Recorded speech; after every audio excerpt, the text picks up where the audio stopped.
nk'uko bisanzwe ni wa muhungu wanyu Inkotanyi cyane Nzabiri TV urumva hano nkaba nakiye umugabo ariko umugabo ubona ko ashikamye ashinze rwose ubona ko ashikamye akomeye hari umugabo w'injege bamwita ngo ni injege akoze ko umuntu akurebye akwiteye neza akakorera ubone muri make uraho yesashimwe ahimbaza wagira ngo wanyweye akantu ariko rata rero ndakwakira ariko ntago hari umwanya wo kwibwira abantu ngo bakumenye ubundi mu buzima busanzwe witwa nde?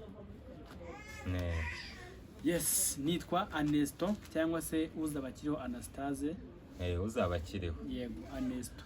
Uzabakiriho biracamo. Meze neza cyane ndishimye. Uzabakiriho ukora iki? Anesto karimo ibintu byinshi ra. Anesto ni umuhanzi, Anesto ni umukinnyi, Anesto ni umu hairdresser. Anesto harimo ibintu byinshi cyane. Nese nk'umuntu w'umuhanzi hari akaririmbo wenda waba ufite k'urukundo urumva ugahita ugatamo noneho abantu nabo bakazamura vibe. Indirimbo y'urukundo akaririmbo k'urukundo nyine karimo neza. Okay, hakavuga ngo ngwino my formula, ngwino my formula, please come my formula, please come my formula, I want your happiness, oh, you never leave me, come, kwifata byanze, please come, give me your love, oh yeah, yeah man. Iyo ndirimbo ni nziza cyane ngiye rwose murabibona yantwaye nashize. Washize. Iyo ndirimbo ngiye ndayishaka. Iyo ndirimbo yitwa Ma Formula. Yego. Ma Formula. Iri hafi kuba uploaded kuri YouTube channel yanjye Anesto Official. Banyarwanda iyo ndirimbo ndagusabye unyarukuyirebe kuko iyo ndirimbo namwe murabyumva ni nziza. So waje kumbwira ngo uri n'umukomediya. Byose ubwo ubibangikanya gute? Ubihuza gute?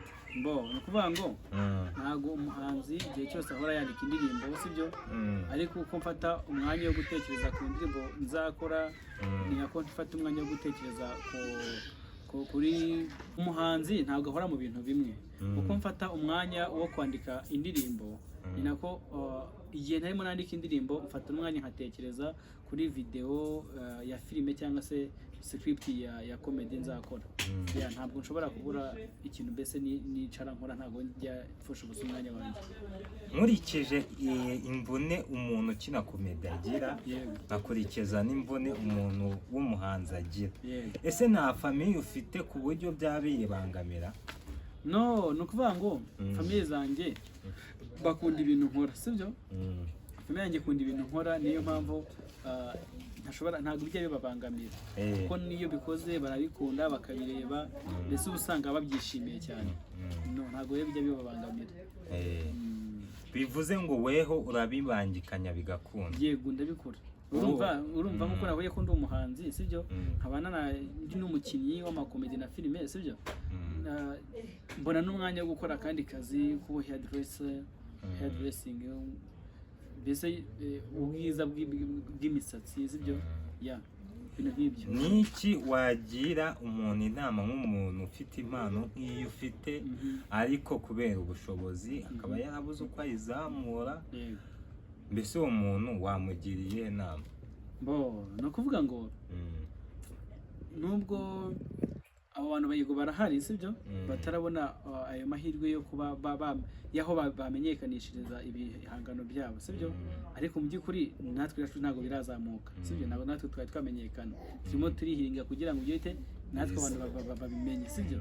So rero no kuvuga ngo ahubwo abo bantu niba bahari sibyo badushaka bakatwiyungaho tugatizanya imbaraga sibyo hanyuma noneho tukagira tukazafashanya kuzamurana. None okay bivuze ngo ufite aho bagushakira mukiyunga, ngo ni ukwiyunga cyangwa se mugafatanya, yego, mugakora ibintu yego, harahari cyane, yego. Bivuze ngo noneho nk'umuntu nkanjye ndamutse mfite indirimbo, urumva yego, wamfasha iki? Ariko ntarayandika cyangwa se nkaba nshaka gukora indirimbo ariko nyine ntayifite. Utayifite? Ariko njye nkaba mfitemo wowe ushaka gukora indirimbo ariko ntayo ufite, ariko ufite amafaranga yo kuyikora. Mfite amafaranga yo gukora yandi. Icyo gihe ukuntu bigenda sibyo, uranyegera ukambwira ati ndashaka gukora ikintu kimeze gutya, sibyo, indirimbo imeze gutya, ushaka ko ari R&B, ari Afrobeat, akaba ari hip hop, akaba ari indi njyana runaka, sibyo. Hanyuma wamara kumbwira nanjye bijyanye n'ubuhanga bwanjye, nyuma noneho tukagira ati ukambwira ikintu ushaka kuvugaho, sibyo. Wamaze kumbwira injyana ukambwira ikintu ushaka kuvugaho, sibyo. Noneho sasa wabimbwiye rero nanjye nk'umuhanzi utamenya buryo icyo kintu kigomba kuba kirimetse, mpita mbyumva muri njyewe, yego, amayide mbese ahita tugatangira nyine tugakora. Ni izihe mvune ubona muri uru rugendo rwawe rwo gukina filime wenda no mu buhanzi? Ni izihe mbogamizi ubona abahanzi bahura nazo muri rusange? Ntabwo mbizi imbogamizi ngiye mpura nazo arizo n'abandi bagira, sibyo. Ariko ngiye nk'imbogamizi ya mbere mpura nayo, sibyo, ni uburyo bwo mu mufuka. Uburyo bwo mu mufuka. Yenda indi mbogamizi nko kuba nshobora igihe nabonye amafaranga nshobora gukora indirimbo, sibyo, ariko noneho mu gushaka promo y'icyo gihangano cyanjye, gishakira promo, uburyo tubikoramo cyangwa se n'abadufasha kuduha iyo promo. Izo ngizo ni imbogamizi mbese duhura nazo. Bivuze ngo ni amafaranga muri rusange. Amafaranga, sibyo, niyo ya mbere. Ariko ijya kabiri aho ucumenyekanisha ibyo bihangano byawe kugira ngo abantu babimenye, yego, ni iyindi mbogamizi ikomeye cyane. Ikibazo hagati y'amafaranga n'aho uca ni ikihe? Byose, yego. Buriya wenda se, buriya iyo ikintu utakibona byibura hari aho uba warakibonye ukavuga ati ariko kiriya kintu nubwo ntagifite ariko ndagikeneye.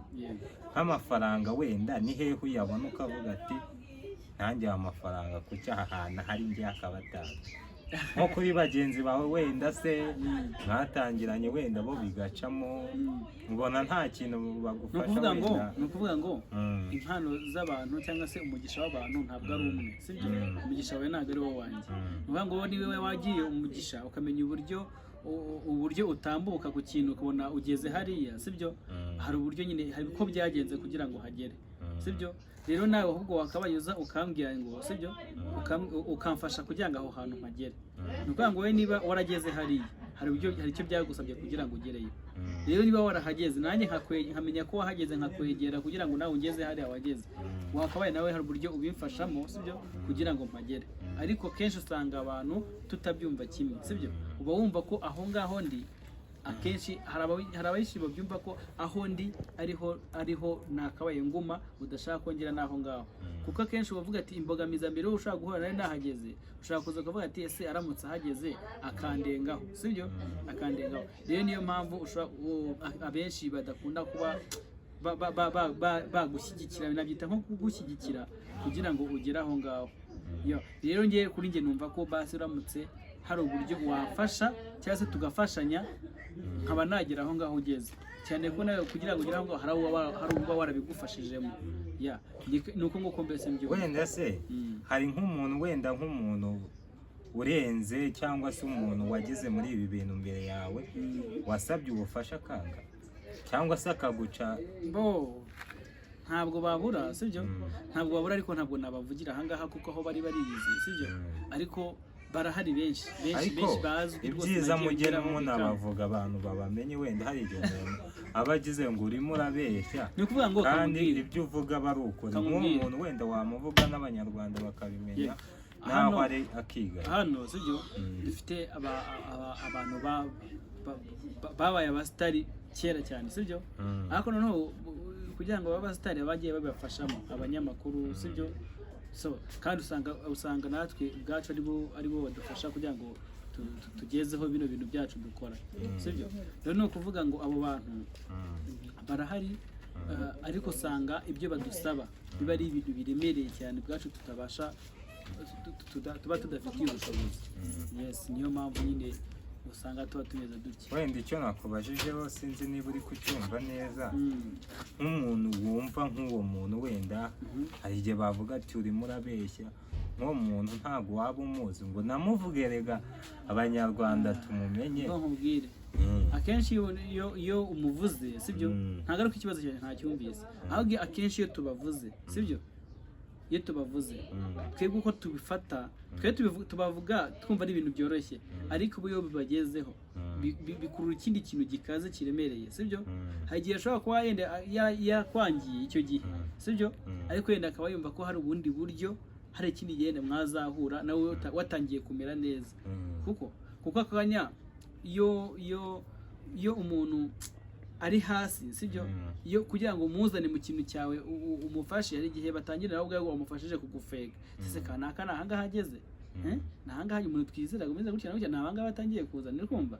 Bisaba ko rero nawe ubwawe uri umuntu ufite ikintu gifatika gikaze sibyo. Kuko nk'urugero hari umunyamakuru nahamagaye sibyo, ufite ikinyamakuru gikomeye cyane akoreraho ku YouTube izwi abantu benshi bakunda kureba. Wasi nka Irene? No, navuze ko ntari bumuvuge. Cyangwa navuze ko ntari bumuvuge, ariko barahari. Nubwo wamuvuga nta kibazo. Barahari. Ariko ugasanga guciye amafaranga menshi cyane. Yeah. Okay, yenda ntagize umunyamakuru yenda nabashije kugeraho tugakorana mbese nyine ntibigende neza uko nabyifuzaga. Uwitwa Chita Magic sumuze se umunyamakuru uzwi cyane. Chita namugezeho sibyo, twaravuganye. Undi munyamakuru Irene yego waramuvuze sibyo, namugezeho. Nabo bagucaga amafaranga menshi se cyangwa byagendaga bite? Bagira ngo abanyarwanda bikunda ko dukorana, ntabwo bikunda ko dukorana bitewe nuko nyine hari uburyo bakunaniza, bafite ukuntu bakunanizamo bagatuma nyine ucika intege ntukomeze. Niyo mpamvu nyine bivuze ngo noneho kugira ngo wenda uhure nabo, wenda hari umuntu ushaka wenda kuba yahura nabo wenda utaragera nka akavuga ati se ubwo uriya we banze ntabwo azi icyatumye bakwangira, hari ushaka kukimenya wenda akavuga ati icyo bagusabye nanjye nyimenye wenda njye nagitanga. Nyine ndi kukubwira iyo umuntu akiri hasi akiri upcoming sibyo, n'umuntu wamamaye ntabwo bafatwa kimwe. Aha kanya video y'umuntu wamamaye yishyize kuri channel yawe sibyo, abantu baza hari benshi cyane baje kuyireba sibyo, ariko ntiyumve yuko ngewe utaramamara nshaka kwamamara. Yego urashyiraho ariko agire abantu bake bari buze kumureba. Nicyo kintu aba yanga. Sasa rero ariko we aramutse atabyumvishe nk'uko mbyumva akamfata akanshyiraho, yenda hari n'igihe bashobora kuba bagira abantu benshi cyane baza kukureba sibyo. Rero icyo gihe abifata nk'igihombo urumva, kandi kuri we akumva ko atabasha nyine iyo risk, mbese yumva atayifata, akumva iyo risk nyine atayifata. None se ubona wenda hakorwa iki wenda kugira ngo umuntu ufite ubushobozi bukeya n'ufite bwishi bisange nyine mu ntuzi imwe? Iki kintu reka nkivugeho. Mu by'ukuri abantu dufite imitima itandukanye. Umuntu we urimo kundeba kuri Nzabiri TV ambabare ntabwo ari ngombwa ko mbivuga, ariko nanone bibaye ngombwa. Burya byanga bikunda umukene n'umukire twese turi abantu kimwe, tuzapfa kimwe sibyo, tuzajya mu isanduku zimwe sibyo, yenda yabeza bisize irange sibyo, ariko twese tubyabaje mu giti sibyo. Nimba twese tuzajya hehe? Ikuzimu. Rero buriya nimba twese turi abantu kimwe twakabaye dufashanya sibyo, twakabaye dufashanya. Ntabwo wakabaye uhari kugira ngo unsenye cyangwa se nk'uhari kugira ngo ngiye ngusenye. Wakabaye umfasha kuko ndamutse ntari nkeneye ubufasha bwawe ntabwo nakabaye ndahanga ndimo ndabugusaba. Nakabaye naragiye guhinga nk'abandi sibyo, ariko kuko atari umuhamagaro wanjye naraje kugira ngo tubifashishe mubashe kumenyekanisha ibikorwa byacu. Ikindi namwe kugira ngo mugire aho ngaho muri biba byaragiye binyura kugira ngo nawe ugire aho ugeze. Rero no kuvuga ngo ukora video sibyo, ujya muri studio ukishyura indirimbo ukagenda ukajya gushaka abagukorera video sibyo, bose burya byose bifata process ndende sibyo. Rero naho kujya uko wagiye wishyura amafaranga abo bantu hose ahantu hose bagiye uca sibyo, ugasanga n'abandi ugiye kwaka ubufasha bwo gukora promo yo kumenyekanisha ibihangano byabo, ugasanga nabo barimo baragusaba amafaranga. So mbese usanga nyine ari ibintu binaniza, ariko nta kundi nyine Imana nibishaka tuzamara atari ku bwanyu. Yego atari ku bwabo kabisa. Wenda nkuko wenda ari bakuru, wenda ari bakuru kuturusha, nta kintu wabasaba abaye nsaba abo wenda banze cyangwa wababwira. Icyo nababwira nicyo nabasaba sibyo, ntibareke kutwiryaho, ntibareke kutwiryaho, bagabanye imyiryo, kubera yuko uyu munsi ninjye ariko ejo nabo nibo sibyo. Kandi ibihe birasimburana, birasimburana. Aha kanye gari hejuru n'umusitari arazwi, ariko hari igihe kizagera nawe agira ate ajye hasi sibyo. Yenda akamvuga aka kantu, yenda rest in peace kuri Junior sibyo, Junior Multi System. Uriya mutipe hari byinshi yakoze sibyo, abantu bamwubahira banamukundira sibyo, ariko ntago nahamye ijana kujana ko nta bantu yahemukiye cyangwa se yanze kugira ibyo yanze gufasha mu gihe yari hejuru. Ariko sinago uzi ko hari igihe cyageze agasubira inyuma akajya hasi n'abantu bakanamwibagirwa. None se amaze kurwara twagiye tubona ama interview menshi yagiye akora, abanga abantu baramwanze ngo nago bakimukunda bakigira gute. Hari igihe rimwe na rimwe yenda biza ari nk'inyishyu y'ibyo baba warakoreye abantu. So Imana imwishimire, imutuza heza sibyo, ariko nyine icyo nashaka kuvuga ntabwo twakabaye dufashanya, ntabwo bakabaye badufata gutya, kuko natwe hari igihe tuba dufite n'ibitekerezo birenze ibyabo, hari igihe tuba dufite ibintu cyangwa se ibintu byiza binini cyane birenze ibyabo bikorwa byabo sibyo. So rero ntago bakabaye batwima amahirwe. Wenda dusoza buno, wenda musanze mu kazi kawe, wenda arogosha uyu mugabo, hajya urogosha nkora ibintu by'ubwiza byose musanye, musanze ku kazi, watubwiye kuririmba, waturirimbe duceshezaho nk'akantu k'agakomedi dusetse, akantu k'agakomedi ku buryo urabasetsa. None se gamubaza no kunde ubwabyo ni komedi, ubusange bwanjye ntabwo nsekeje. Nyine ndashaka kudusetsa nkanjye, wenda nsetsa yamba nkubwire, iyo umuntu ashaka guseka ajya kuri YouTube channel yanjye Anesto Official sibyo, cyangwa se akaza no kuri channel yawe nawe hari utuntu twiye dukinamo, yaza akareba ubundi ugaseka. Ntacyo bakakanya ndi muri mood y'akababaro n'agahinda bitewe n'ibyo badukorera sibyo, ntabwo napfa guhita biza tu ngo se none umuntu agushatse ngo umusetse live ntiwabikora live se. Yampamagaye ari bunyishyure naza, cyangwa se wenda ari nko mu gapati umuntu agushaka ari no kumuririmbira no kumuririmbira nko kuririmbira naririmbye se naririmbye hamya guseka. Abantu bashaka Enesto baraza, turashyiraho nomero zawe, waba yakenera za ndirimbo zawe cyangwa kubamo mwafatanya no kuba wagenda akagukorera imisatsi rwose, inzara akazisiga, baze basiga inzara, baze bakora imisatsi basokoze, bafure mu mutwe. Yaririmbye ngo inzara bazisiga, imisatsi bayisokoze, imisatsi ayisoko nirye nimare, inzara bazisiga imisatsi bayisokoze. So rero ikiganiro cyo nakagaruka mu minsi iraza, wenda tuzongera tukwakire ufite umwanya. Wakoze, turagushimira. Murakoze, namwe Imana ibahe umugisha. Ciao.